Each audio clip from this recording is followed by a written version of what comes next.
All right, hello everybody. We're going to start with chapter 4. We're going to talk about now organic chemistry is the study of compounds that contain carbon, no matter where they come from.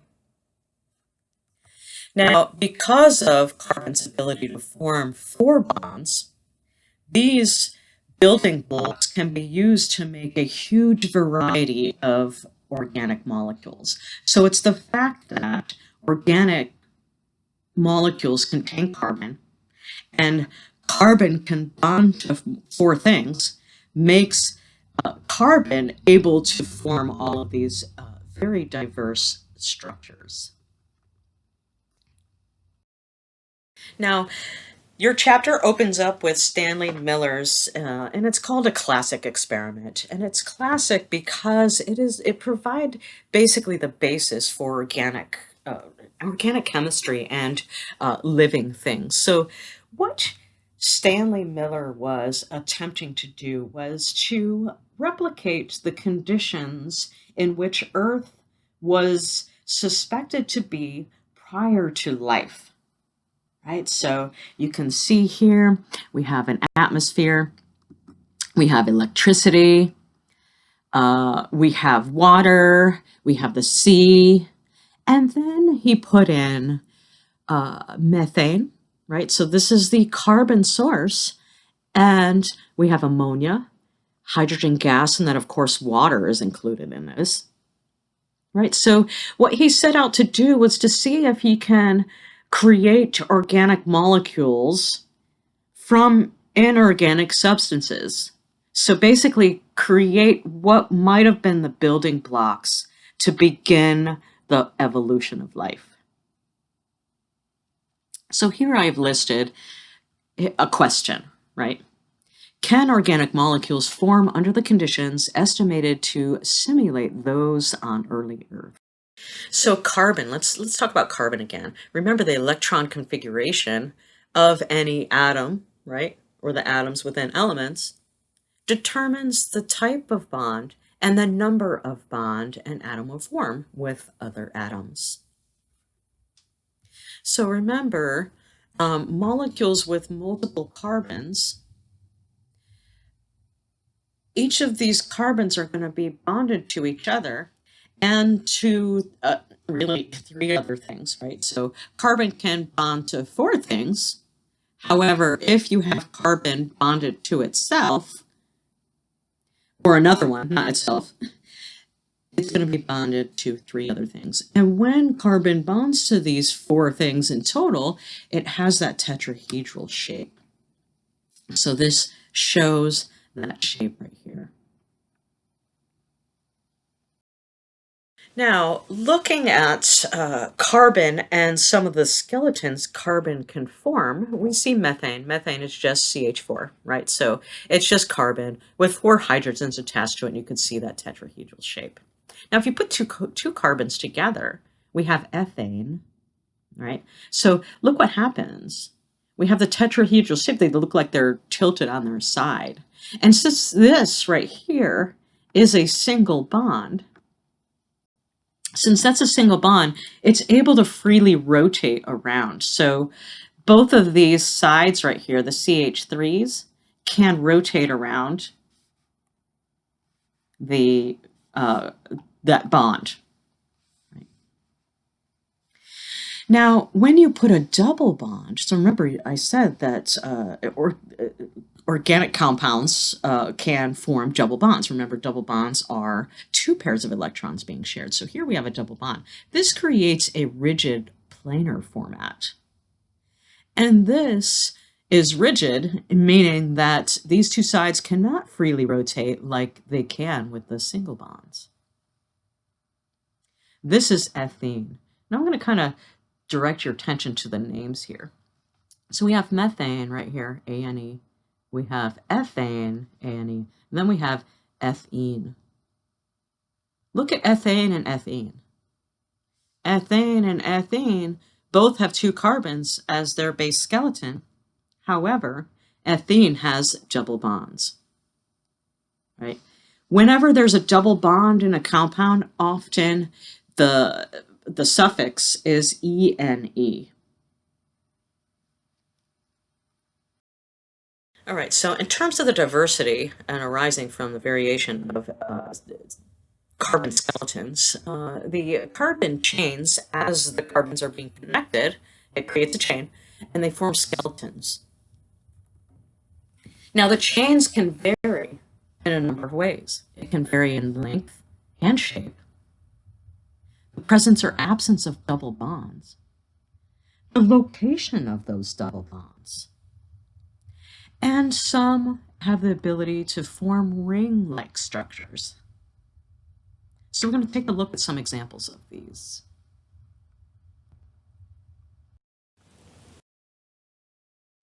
Okay, so if we take a look at this, we have two structures of carbon compounds, one of them having 2 carbons and one of them having 3 carbons, none of them having double bonds. These are just differences in length, right? So basically, carbon can keep on adding to many, many carbons. In fact, there's a lot of fatty acids that have a long carbon chain that can be up to 20, up in the 20s in terms of numbers of carbons. Now, I just want to kind of point out some names here again, of course. So we saw this one already, ethane, right? There's no double bonds in there, so it's going to be ANE. And then we have propane. Vary in terms of branching. So look, these both have the same molecular formula. So basically they have the same number of carbons, same number of hydrogens, but the shape and function is completely different. So they could have the same molecular formula, but be completely different molecules, right? So here we have butane. This is 4 carbons in a straight chain with no double bonds, A and E. Now this one is 2-methylpropane. Remember propane from the previous slide, 3 carbons in a row? Well, this one's got a methyl on carbon number 2. So you can number these 1, 2, and 3, right? So on carbon number 2, there is a CH3. That's a methyl group. Remember that functional group. So I could circle that and call that a methyl. My handwriting is horrible with this thing.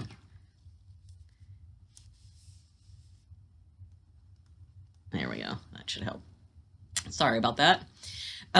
This is commonly called isobutane, right? So look, we've got butane with 4 carbons. It's kind of a form of butane, but it's an isoform of butane. So it's just a different isomer. Let's look at double bond position.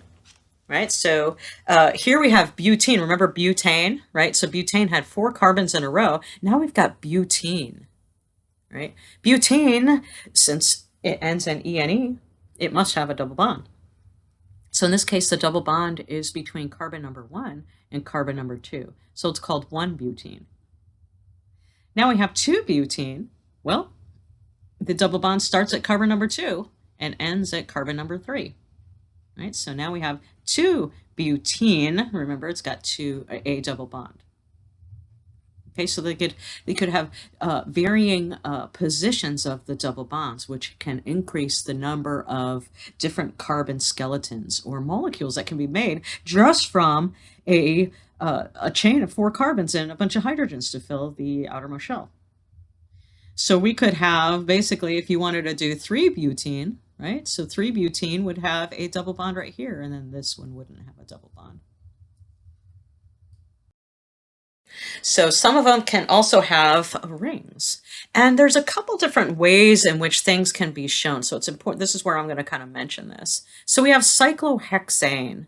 Hex meaning, right? So there's 6 carbons and there's no double bonds, A and E. And it's in a cyclic format. Right, so we can see here, we've got 6 carbons connected together, and this is the skeleton right here. And then, of course, enough hydrogens attached to each of the carbons in order to obey that octet rule and fill that outermost shell. Now, another way of showing this is this right here. So you might see this structure right here. These are equal, okay? So these corners are assumed to be carbons. Right, so whenever it doesn't show the atom, you should know that these are carbons. And it's assumed that each carbon has 2 hydrogens attached to them. Now here we have benzene. This is ENE. So this has got three double bonds. Okay, and they're alternating, and these double bonds can move from one side to another, so they can move around, so that they can move like this, and like this. There's never going to be two next to each other. Okay, so you cannot have, so I'm going to go ahead and just draw this right here. You cannot have two right adjacent to one another. Okay, that does not happen. Okay, so we have a ring, and again, we've got 6 carbons connected together as the base skeleton. And then since each carbon has at least one double bond, so look, if you look at this carbon right here, it's got 1, 2, 3 bonds. Well, it needs one more, so it needs the hydrogen there. So again, here, this is assumed to be carbons right here, carbons. Okay, and it's assumed that each carbon has a hydrogen attached to it because there's 3 bonds within the ring, but then there needs to be another bond. Remember, it bonds to 4 things once it's happy. In terms of structure. Now I mentioned, I think, hydrocarbons before. So hydrocarbons are basically organic molecules consisting of only carbon and hydrogen. Now, some of them have an attachment at the end of the hydrocarbon. So here, this is an example of a fat. Okay, so you've heard of triglycerides, right? So you know some triglycerides or an overabundance of triglycerides can be very unhealthy for you. But they are absolutely needed for energy, right? So we do need some of these triglycerides. This is a triglyceride right here. So this shows the space-filling model of a triglyceride. And what a triglyceride is it's, we're going to talk about this more when we get to chapter 5. Well, it's one base molecule right here, which does have oxygen in it. Okay, so there are some oxygens. Okay, but attached to each of the carbons in this base molecule are long hydrocarbons. So this is a hydrocarbon right here. Okay, and there's 3 of them. Okay, so hydrocarbons are molecules that consist of only carbon and hydrogen. Now, isomers, and I kind of talked about this before, remember that isobutane. The isomers are basically compounds that have the same molecular formula but a different structure. And of course, along with a different structure, right, that means different properties as well. So we're going to look at some examples of isomers. Now, some of these you might be somewhat familiar with, and some of them are going to show in terms of branching and different types of shapes that the carbons can form. All right, so these are called structural isomers, right? So this is pentane right here. So this has got 5 carbons. Penta means 5. Pentane means that there are no double bonds in it. This doesn't have double bonds either. This is called 2-methylbutane. So I think we saw 2-methylpropane. Well, now we have butane. Look, we've got the 4 carbons in a row. This is the main structure, so this is how you would number them. And then on carbon number 2, it's got a methyl group. Okay, so we've got a methyl group on carbon number 2. These have different structures, but the same molecular formula. So basically, they have the same number of carbons, same number of hydrogens, but they have a different structure. Cis-trans isomers have covalent bonds, and they have covalent bonds that are going to differ in terms of their arrangement around a double bond. Okay, so you can see what's common here. The only way you can have a cis-trans isomer is if there is a double bond, okay, in the skeleton. So this just shows a skeleton with only 2 carbons. Here, remember when we were talking about the double bonds, this creates this planar structure, so it's very rigid. Okay, so I'm going to go ahead and draw this. And this is kind of flat planar structure. So you're going to have some atoms that are attached to the carbons above the plane of the ring. Okay, and some are going to be below the plane of the ring. Okay, same here, above and below. Okay, and I'm talking about the plane of the bond. I said ring earlier. Sorry, I didn't mean ring. Now, above the plane of the bond and below the plane of the bond. Now we have two. The X could be just any atom. So if we made this OH, let's say both of them are OH or hydroxyl groups, then both hydroxyl groups are above the plane of the ring. This is a cis isomer. If you have one, let's say, again, this is a OH, OH. Okay, well, here we have one above the plane of the ring and one adjacent or on the opposite corner below the plane of the ring. This is a trans isomer. Okay, so cis-trans isomers are going to be having certain bonds of things in terms of the arrangement across a double bond. Enantiomers are mirror images of each other. So if you put your hands together, right, so your thumbs were matching and all your fingers were matching, it's like they're looking at each other in a mirror, right? Same thing with molecules. This can happen as well. So both of these right here are the same amino acid. So we've got the C, and this is another way of writing this is COOH, and what the structure looks like is this. Okay, and this is the R group right here. This is what it's attached to. Okay, this is, remember, the functional group, it's a carboxyl. Okay, so there's a couple different ways of showing it. COOH, right? So I could write it out like this, CO2H and then COOH, and then this is the actual structure, what it looks like. And then, of course, all amino acids have also the methyl or the amino group. All right, so look, the amino groups are facing each other. The carboxyl groups are going to be going upward. The hydrogens are going out, okay, away from each other. So that would be like the thumbs in these hands right here. And then the methyl group is like the wrist, right? So amino acids have what's called an L isomer and a D isomer. Now, isomers, these types of isomers are very important. We're going to talk about this in terms of the pharmacological sense. So in terms of pharmaceuticals, the isomers matter. So some of them are going to be functional, some of them are not going to be functional. All right, so those are three main groups of isomers. So we have structural isomers, we have cis-trans isomers, and we have enantiomers. Now let's talk about the structure-functional relationship since we're on that topic. Your textbook discusses a few different pharmaceuticals regarding the enantiomers or the mirror images of these molecules. A couple examples are in this table right here. We have ibuprofen and albuterol. Ibuprofen is, both of these are relatively common. Ibuprofen is often used to relieve pain and inflammation, like Motrin and Advil. And albuterol is used to open up the airways to help asthma patients breathe when they're having an attack. Now, each of these drugs, or many other drugs, during the process of synthesizing them or creating them in the organic lab, different isomers may come up.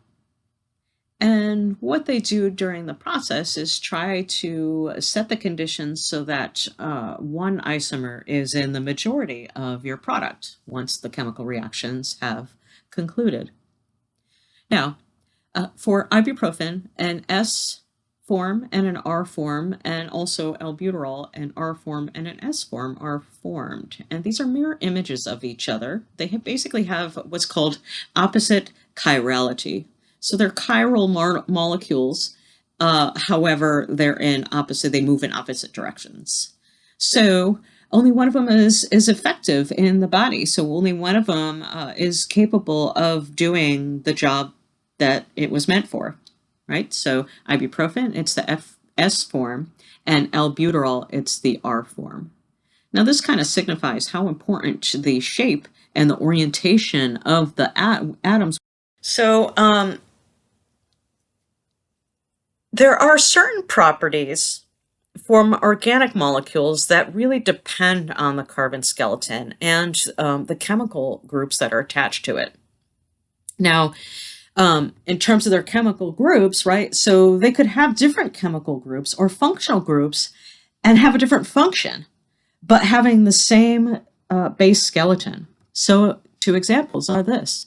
We have estradiol and testosterone. These are two steroid hormones. So, when we get to chapter 5, we're going to learn that steroids are a type of lipid, and lipids are typically hydrophobic, but many lipids have this structure right here, right? So the steroids have this four ring structures, right? So we've got 1, 2, 3, 4. 1, 2, 3, 4. One of them is a 5-membered carbon ring. The other 3 are 6 members. Some of them have double bonds with them. Now, both of these steroid hormones are general hormones, but they do have different functions, right? So what's common amongst them is that both of them have a methyl group. So this is methyl. Okay, this is a hydroxyl group. Okay, and then testosterone has a methyl group in the same spot and a hydroxyl group as well. What's different about them are two other things, right? So testosterone has an extra methyl group here. This is a methyl. Okay, and it has a ketone here. So remember, these are carbons. Okay, so we've got carbons adjacent to a carbon, double bonded to an oxygen. That's a ketone. Okay, that's one of the carbonyls. All right, so, and estradiol has another hydroxyl group. So hydroxyl. Okay, so they have different functional groups attached to the same base skeleton, giving them a different function. It's the functional groups and different combinations of the functional groups that provide the properties of each molecule. All right, so this is really just a summary. I introduced organic chemistry, organic compounds, Stanley Miller's experiments, the properties of carbon. We kind of do a little reminder of that with electron distribution and how many bonds it can form in its tetrahedral shape. And also the variation in terms of carbon-containing molecules in terms of the skeleton, right? So they can have, and isomers, right? So that kind of goes along with the variation. So carbon-containing molecules can have different lengths and sizes. They could have double bonds and the number of double bonds, the position of the double bonds. Some of them can form a ring. And then the isomers, you can have structural isomers. You can have cis-trans isomers, and then enantiomers, which are mirror images of each other. All right, so we're going to start moving into macromolecules now in chapter 5. Thank you for listening.